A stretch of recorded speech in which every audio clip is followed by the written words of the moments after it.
Mangia e Passia continua sempre a essere un fattore attrattivo per Ioppolo.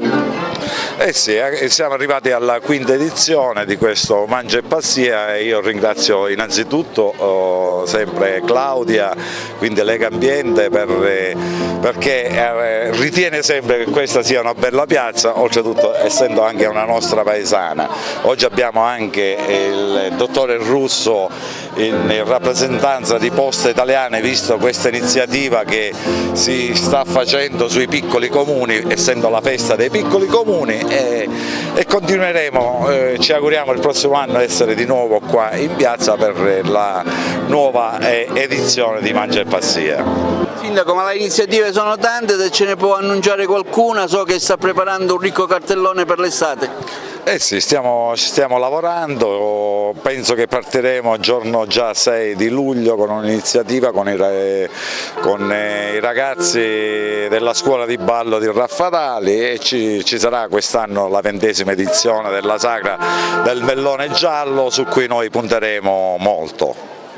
Una sua considerazione, come mai siete qua a Ioppolo, avete scelto questo paese e questa manifestazione?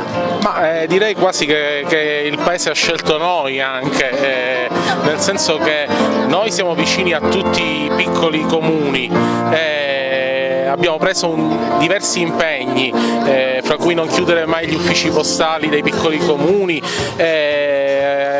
realizzare gli ATM dove ancora mancano e tanti altri piccoli impegni che sono importanti per i comuni. Sono qui e porto il saluto di Poste Italiane alle istituzioni, alla cittadinanza. Spero che questa iniziativa anche che potrà avvicinare i cittadini allo Stato, con questa cartolina da inviare al Presidente della Repubblica, con la quale possono dire noi ci siamo, favorisca l'inclusione, la crescita, la visibilità anche di questo piccolo meraviglioso centro. Possiamo fare un bilancio di questa manifestazione che anche quest'anno, come gli anni passati, sta riscuotendo un ottimo successo. Ecco, qual è il segreto di questo successo? Ma niente, il segreto credo che sia innanzitutto quello della semplicità. Questa manifestazione è nata da un'idea semplice che subito ha visto coagulare, diciamo, attorno a sé innanzitutto gli operatori di Ioppolo Giancazio, e poi piano piano negli anni si è, diciamo, ampliato, diciamo, il gradimento e il favore da parte del pubblico.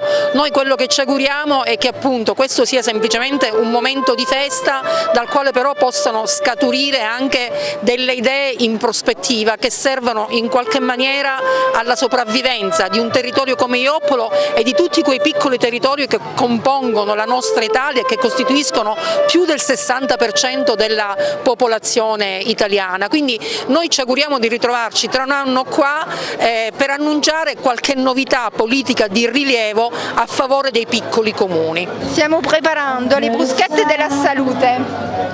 Sono tantissime piante che noi utilizziamo oppure che non conosciamo, che sono nella nostra natura e che invece hanno tantissimi principi attivi che aiutano la nostra salute, proprietà antinfiammatorie, antireumatici, antiossidanti, ricchi di sali minerali, quindi è importante, diciamo, fare conoscere la bontà che c'è nei nostri campi.